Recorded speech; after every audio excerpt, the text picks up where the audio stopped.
ირანში ქართველების ჩასვლის 400 წლის თავი. ეს წარწერა ჰქონდა გაკეთებული ირანის საელჩოს ღონისძიების მოსაწყობს, სადაც საგარეო საქმეთა მინისტრის მოადგილე და სახელმწიფო დაცვის სპეციალური სამსახურის უფროსი მივიდნენ. ანუ ოცნების ლიდერებს ირანმა ქართველების გადასახლება აზეიმა. მოსაწყობს აღმოსავლეთმცოდნე გიორგი სანიკიძე ავრცელებს.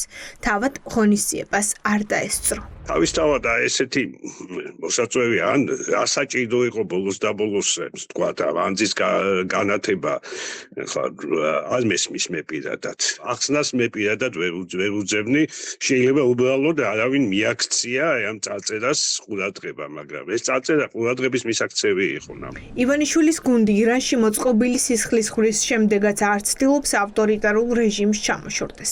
თბილისის ანძა ისლამური რესპუბლიკის დროშის ფერებში გაანათეს. მაგრამ მხოლოდ ეს არ არის. წლიდან წლამდე ირანთან ეკონომიკური ურთიერთობა იზრდება და ესეც ოცნების პოლიტიკის ნაწილია. სამოქალაქო იდეა აქვეყნებს კვლევას. რა არის ნავთობის გასრების მიღმა? აქაც პოლიტიკური კავშირები გამოჩნდა. საერთოდ წარმოუდგენელი ამბავი ვერც კი ვიჯერებ, რომ აი ამ აბსოლუტურად ადამიანების წამებაზე, რეპრესიებზე დაფუძნებული რეჟიმის რაღაც წლისთავის დღესასწაულზე იმყოფებოდნენ. პრობლემა მთავარი ზუსტად ამაშია, რომ აქ მხოლოდ მეზობლობაში არ არის საქმე. დამფინანსებელთა შორის არიან ადამიანები, რომლებიც დაკავშირებული არიან დემოკრატიული სამყაროს მიერ დასანქცირებული ირანული კომპანიების წარმომადგენლებთან. ეს არის ძალიან გრძელვადიანი პრობლემის შექმნა ქართული სახელმწიფოსთვის. შეიძლება ხვალ შევცვალოთ ქართული ოცნება, მაგრამ ისეთი პრობლემა ჩადოს ქართულმა ოცნებამ ჩვენი მომავლისთვის, ჩვენი განვითარებისთვის, რომ ძალიან ბევრი წელი დაგვჭირდეს აქედან გამოსასვლელად. 2022-25 წლებში საქართველოში ირანული ნავთობპროდუქტები 72 კომპანიამ შემოიტანა. მათ შორის არიან ქართული ოცნების დამფინანსებელი ბიზნესმენები. ისინი, ვინც ოცნებას ფულს ჩუქნის და თან სახელმწიფო შესყიდვებს იღებს. ეს არ არის ერთჯერადი კავშირი. სამკუთხედი ასე იქრება. ირანული ნავთობის იმპორტიორები, რომლებსაც ცნობა აქვთ სახელმწიფო ბიუჯეტზე და თან პარტიას აფინანსებენ.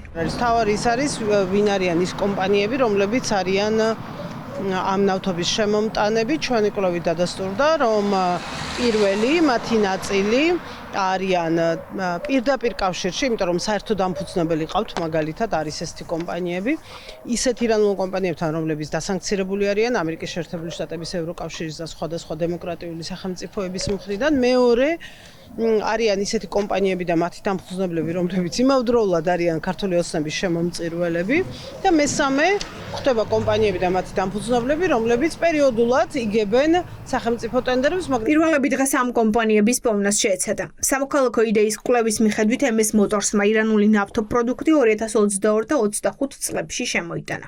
კომპანიას 224,000 ლარის გამარტივებული შესყიდვები აქვს. MS Motors-ის ერთ-ერთმა მეწილემ ოცნებას 20,000 აჩუქა. ირანული ნავთობის 2000 რომელ წლამდე ორჯერ აქვს შემოტანილი. 22 და 25 წლებში. 25 წელში შესყიდვებში მე ვარ, მაგრამ მე ვფიქრობ, ირანული ნავთობი მართლა არ შემომიტანია. რამდენი ხანი არ შემოგიტანიათ? რავი, როდის შემოვიტანეთ? ეს იყო პანდემიამდე იყო ეს. ზეთებს ყიდულობ ჩვენ. საფუხ ზეთებს ყიდულობ, ძრავის ზეთები რაც არის, მაგას ყიდულობ. აკაკი გურჯიძის საკითხიც მაინტერესებს, ესეც ასევე შემომწირველებში ჩანს ქართული ოცნების ინფორმაცია ამის შესახებ, რომ მართლ პარტიას აფინანსებს. MS Motors-ის სხვა მეწილეები ძმები ნეფარიძეები არიან. შმაგი ნეფარიძის ბიზნეს პარტნიორი ირაკლი მოდებაძეც ოცნების დამფინანსებელია. მისი ძმის ბიზნეს პარტნიორი დევიდ უნდუაც ოცნების გულუხვი შემომწირველია. ნეფარიძე კიდევ ორ კომპანიაშია დირექტორი. შპს პროფესიონალმა 1,700,000 შესყიდვა მიიღო თბილსერვის ჯგუფისგან, შპს Seib Georgia კი ლურჯ ავტობუსებს ემსახურება და ამისთვის ლამის 7 მილიონი აქვს მიღებული. გამარჯობა. თქვენ ბრძანდებით შმაგი ნეფარიძე. ირაკლიც თემი ბიძაშვილია. ოჯახის წევრები ხართ? ხო, ძმები ვართ რა, ესე რომ ვთქვა და სხვა რამეზე მუშაობს, მაგრამ ეხლა რაღაცა საერთო რაღაცა გავაკეთებთ. MS Motors-ია მფლობელი ჩვენი ფირმა. და თბილსერვის ჯგუფი 2 წლის შუალედში 1,741,000 შესყიდვა გაქვთ მიღებული. ნაწილების ისინი იყო ჩვენ მაგ იმით მუშაობთ. აგერ ავტოსერვისი თქვენ ამბობთ, რომ არაფერ შუაშია, თქვა პოლიტიკური მხარდაჭერა ფინანსური თვალსაზრისით და ტენდერებში გამარჯვება. არა, შვილებს და რა ის ცხოვრებაში პოლიტიკასთან შეხება არ მქონია. ირანული ნავთობპროდუქტების შემოიტანა შპს Ferro Alloys Production-მაც. კომპანიას გიორგი ლეჟავა ფლობს, მან ოცნებას 60,000 ლარი შესწირა. დირექტორმა ნიკოლოზ ლეჟავამ კი 48,000 ლარი. წესით კომპანია რუსთავში უნდა იყოს, მაგრამ მისი კვალი ოფიციალურ მისამართზე ნამდვილად არ ჩანს. Ferro Alloys Production-ი ხო არიცით, აი აქ უნდა იყოს სადღაც.